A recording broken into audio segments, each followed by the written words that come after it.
Informação, sem dúvida nenhuma, é uma ferramenta essencial em todas as operações, principalmente naquilo que se refere às decisões no campo, né? Nós temos aí informações que vêm do exterior, né, que compõem todo esse balanço, todo esse balaio, né, com relação à economia, juros nos Estados Unidos, juros no Brasil, né, com relação ao dólar, ao mercado cambial, e tudo isso é colocado num cesto e o produtor tem que ficar atento a todas essas informações. Como é que vai tomar uma decisão com tantos detalhes, né? Sobe, desce, economia, política. Vitor Caso, consultor venda na hora certa conosco, a quem eu agradeço a participação. É uma situação um tanto quanto complicada, mas ele tem que mirar e acertar para não errar e tomar prejuízo, né? Boa tarde, seja bem-vindo aqui ao Tempo Dinheiro, Vitor. Boa tarde, Sérgio. Obrigado mais uma vez aí pela oportunidade de estar participando. E exatamente, né? A gente vê o grande desafio do produtor de equilibrar os pratos, porque a gente tem Chicago, tem prêmio, tem custo, tem dólar, e no final do dia a receita que conta são quantos reais caem na conta. Então, por exemplo, hoje o câmbio caindo impacta essa receita em reais, né? Exatamente, inclusive eu pedi para o Gleidson colocar ao câmbio nesse momento a tela, só para poder ter uma ideia, R$ 5,60 mais 95, próximo da estabilidade, mas ontem já chegou a bater a mínima desde outubro de 2024, queda para o dólar. Agora, o que fazer?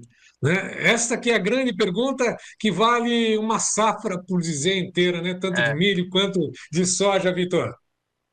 O câmbio é sempre o mais difícil, né? A gente brinca, ô Sérgio, que Deus inventou os fundamentos aí de soja e milho, os analistas analisar, e o diabo inventou o dólar, que é para dar tudo errado, né?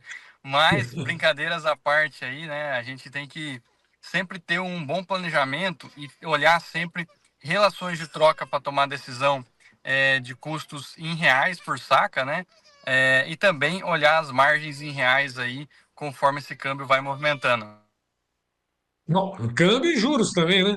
Porque na hora de fazer um financiamento, fazer uma operação de barter, a safra também está de olho não só no dólar, mas nos juros, né? Mais fácil olhar para os juros dos Estados Unidos, né? Os produtores lá têm uma previsibilidade, mas aqui no Brasil tem uma previsibilidade nada boa, que é pelo menos a Selic aí a 15% ao ano. Também preocupa, não, Vitor? Exatamente. E até um dos fatores que está derrubando o câmbio nos últimos dias, né? Sem dúvida, tem sido a questão de os juros dos Estados Unidos ter essa manutenção e o Brasil aqui continuar subindo juros. E mais ainda, os dados que saíram na semana passada, né? Nessa semana, inclusive, a inflação ao produtor, a inflação americana caindo e o PIB americano também fraco, né, nesse começo de ano.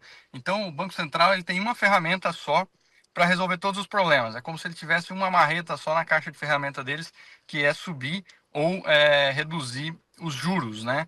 Então, conforme vão saindo esses dados, se o PIB está menor, eles têm que cortar juros. Se a inflação caiu, eles deveriam cortar juros. Então, isso tudo, né, indica um corte de juros mais para frente e principalmente os Estados Unidos e China se acordando aí no final da última final de semana, vem em linha com aquilo que o presidente do Banco Central americano falou. Se essas tarifas forem um movimento, quanto tempo elas vão durar, se elas tiverem uma pausa, os juros podem reagir mais rápido. Se as tarifas continuarem por um longo prazo, isso pode gerar inflação e os juros continuarem altos por mais tempo. Então a gente tem no radar aí, o PIB americano veio fraco, a inflação caiu e as tarifas pausaram. Então isso indica para nós que muito provavelmente dentro do ano ainda vamos ter cortes nas taxas de juros americanas lá e manutenção ou aumento aqui no Brasil. E com isso o câmbio tem caído aqui no Brasil. É só para fazer uma comparação, inflação média nos Estados Unidos de 2,30%, juros nos Estados Unidos entre 4,25% e 4,5%, só comparar com aquilo que acontece aqui no Brasil. Agora, o produtor, diante dessa safra maior de milho que vem por aí, o que ele pode esperar, né? Porque o consumidor está esperando um pouco mais, né? Agora, o agricultor, né, diante dessa situação toda, como é que vocês estão orientando?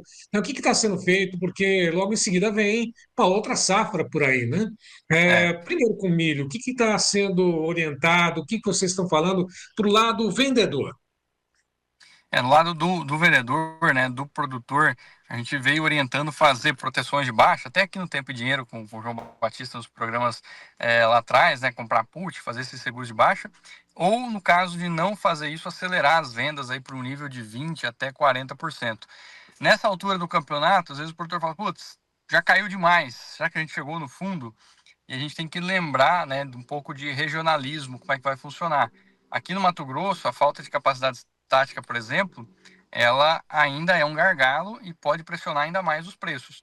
Outras regiões, esse preço pode ser um pouco mais, vamos dizer assim, amenizado, né, com armazéns e tudo mais. Mas fato é, ainda vai ter uma safrinha grande, a gente deve ter uma colheita aí na casa de 95, 100 milhões de toneladas, e com isso tem uma pressão sobre a oferta de milho. Então, quem tem, né, conta para pagar de novo, não deixa para a última hora, antecipar esses travamentos de conta e depois fazer uma conta, né, aquilo que você trouxe, Sérgio, de taxa de juros. Será que eu vendo agora e aplico esse dinheiro? Será que eu coloco o milho em silo bolsa? Aqui hoje de manhã a gente estava falando com um cliente que tem soja, né? E aquela questão, putz, eu tenho a soja, vou precisar vender essa soja para armazenar o milho. Será que não é melhor eu segurar a soja, segurar o milho? Então, a gente precisa olhar principalmente para a questão de fluxo de caixa e armazenagem para essas tomadas de decisão. Para cada região é uma situação diferente, né? Vende um pouquinho da soja, daquela que tem ainda, coloca uma parte no banco, ou vende toda a soja, coloca no banco, que talvez a taxa de juros venha a ser mais remuneradora do que correr o risco aí, né, Sim. de não ter espaço para o milho.